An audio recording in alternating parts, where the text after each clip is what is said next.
Choco na choco. Choco na loko.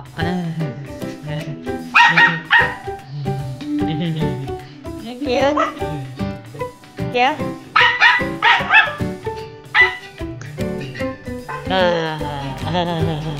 Ano ka? Kili ba ito? Kili? Kili? Ano ba yan?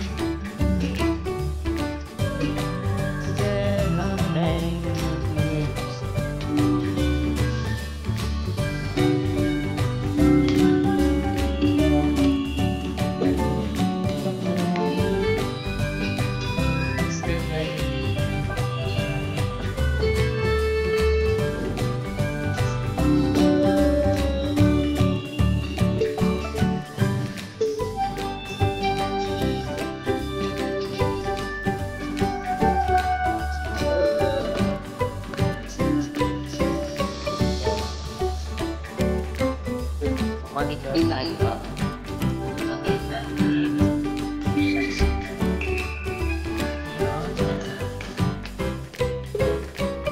Kain lang. Ano ba si Choco? Sugar na.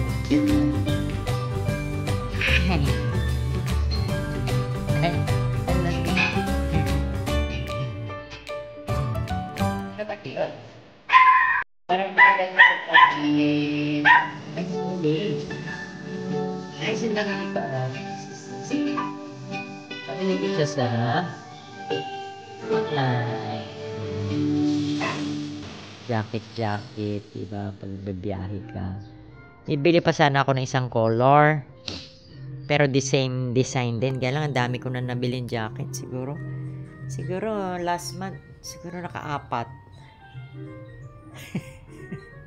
Isa, 2, 3. Pang-4 nga ito.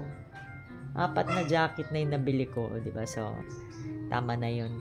So, hindi naman tayo pala biyahe, di ba? So, kailangan din natin magtipid minsan. We need to save money. We need to save money for the future, you know.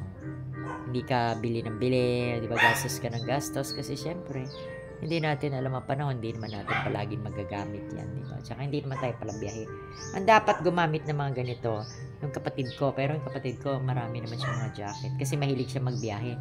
Kundi, ewan ko, trip ko lang, parang koleksyon, gusto ko lang na koleksyon ng maraming mga ganito. So, ang sarap ang lambot sa katawan, guys. Ang lambot, ang ganda niya. So, iniisip ko nung una, sabi ko, hindi kaya ako mga pineto. Kasi nga, di ba, may allergic rhinitis tayo. Pagka yung mga ganitong cloth na parang medyo parang mabuhok, ma-atching ka, di ba? Pero so far, parang hindi naman. So, ang sarap siya sa ang sarap siya sa balat. Hindi naman parang makate. So, sabi ko nga, gusto ko pa sanang umorder ng ganito. Kaya lang iba namang color. Kaya lang sobrang dami na order ko. Naka-4 na ako. Apat na jacket na iba-ibang klase. Iba't ibang klase siya. So, yun ang gamit naman na gustong-gusto kong ipunin sa ngayon. Kumbaga ba, kanyari bags, hindi ba? Yung collection mo ng bag, ganon. Dati, ang collection ko dati mga bags. Ngayon nagsawa na ako kasi alam nyo guys, yung mga bags ko, ang dami rin binibigay yung kapatid ko, tsaka yung mga binibili ko dati. Nagbakbak. Lalo na yung mga leather, yung mga ganyan, yung original na mga leather na mga bag. Puro nagbakbak. So, at saka isa pa, wala na ako mapaglagyan kasi yung cabinet, may cabinet ako dyan. Dati, doon sa cabinet na yun, malaki kasi yung dalawa kami ni mama. So, ngayon, solo ko na yung cabinet kasi si mama, lumipat na siya doon sa taas niya. So, hindi na magkasya yung bag ko doon. So, sabi ko, bakit pa ako bibili ng mga bag? Hindi ko naman nagagamit. Diba? Nasisira lang ba? Hindi ko naman araw-araw nagagamit kasi hindi naman ako araw-araw umaalis. So, sabi ko, sige, ngayon, iba naman, jacket naman ngayon ang napili ko. Pero, gusto ko pa sana na isang ganon. Kaya lang, 4 na ngayon nabili ko. Ito, this month lang. So, tsaka na lang, diba? We need to save money. We need to maging wise, diba? Sa pag-spend ng ating pera. Kasi hindi natin alam yung nangyayari sa mundo. Tingnan nyo nga ngayon, may mga lindol, may mga ano. So, mas importante, meron tayong pera. Diba? Kasi pagka biglang nagkatakbuhan, wala kang pambili ng kakainin, diba? Wala kang pambili ng bigas kasi bili ka ng bili ng gamit. Yung gamit naman, hindi man natin makakain. So, tama na muna, diba? So, yan. Let's go here. Ano meron dito? Ay, ito si Panda. Oh, tingnan natin si Panda. Nakakulong kasi siya.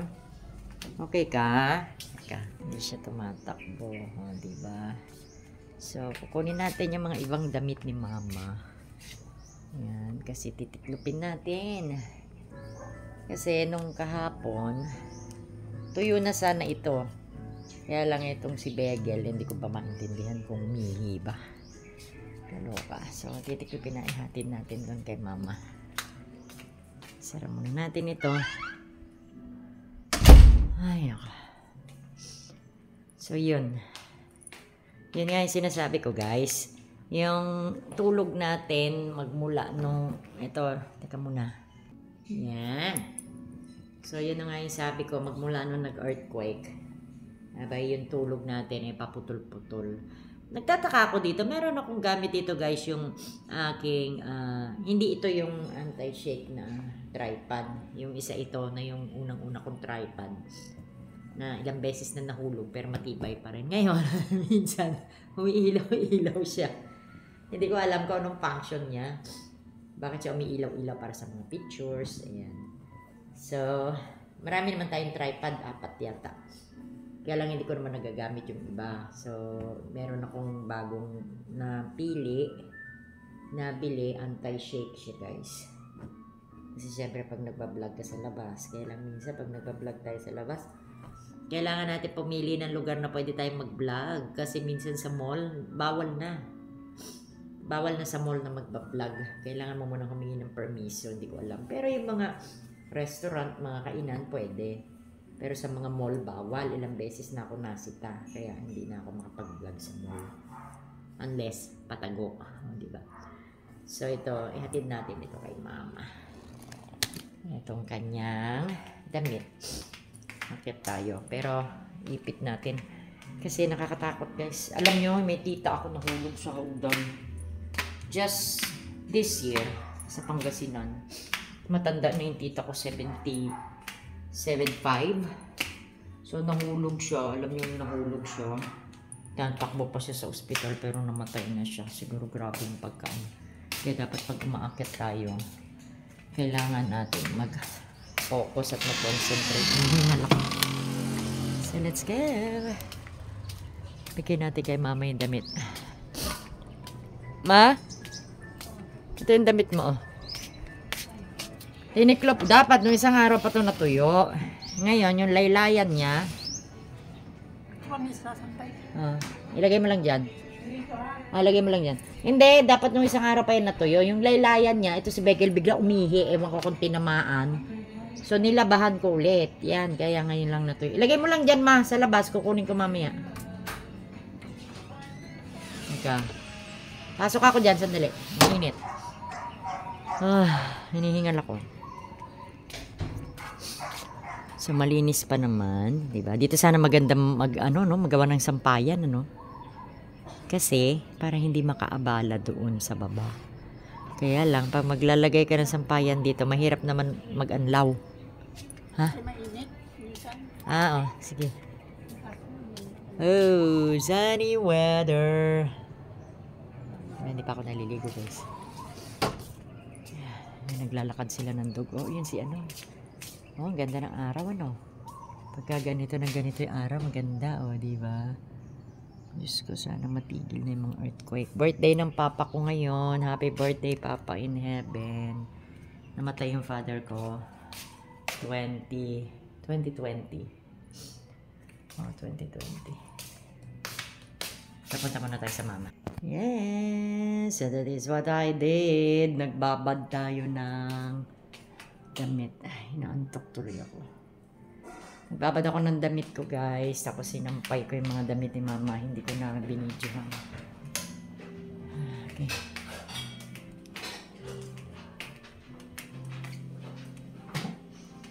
Bukas natin ito kasi minsan napopobia ako niyan. Nabagsakan ako niyan dati. Para maliwanag. Para pumapasok ang hangin. Diba?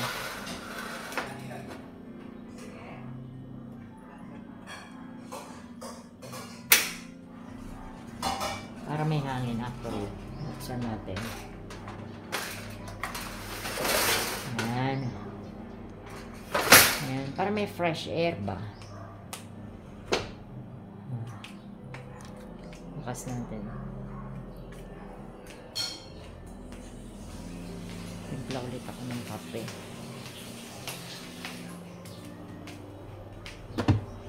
Coffee. Malapit na kami lumakad. 17.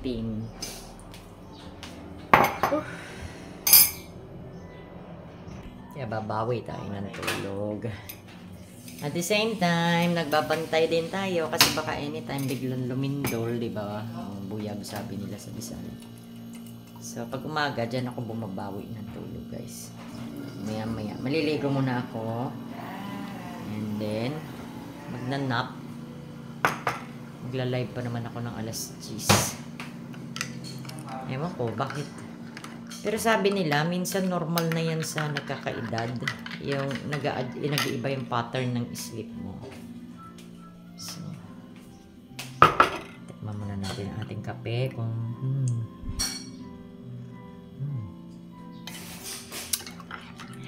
sarap talaga ng black coffee. May kasi ako sa coffee, guys. So, yun. Okay na. So, see you again sa aking next vlog. This is Brit Pinay. Thank you po sa ating mga subscribers, sa ating mga viewers. Yes, binuksan na yan ang bahay. Binuksan natin kasi para pumasok yung air. Di ba? So, thank you. Tignan mo, tulog na pagpasok mo. Higa na siya. Nauna pa siya sa akin, natulog.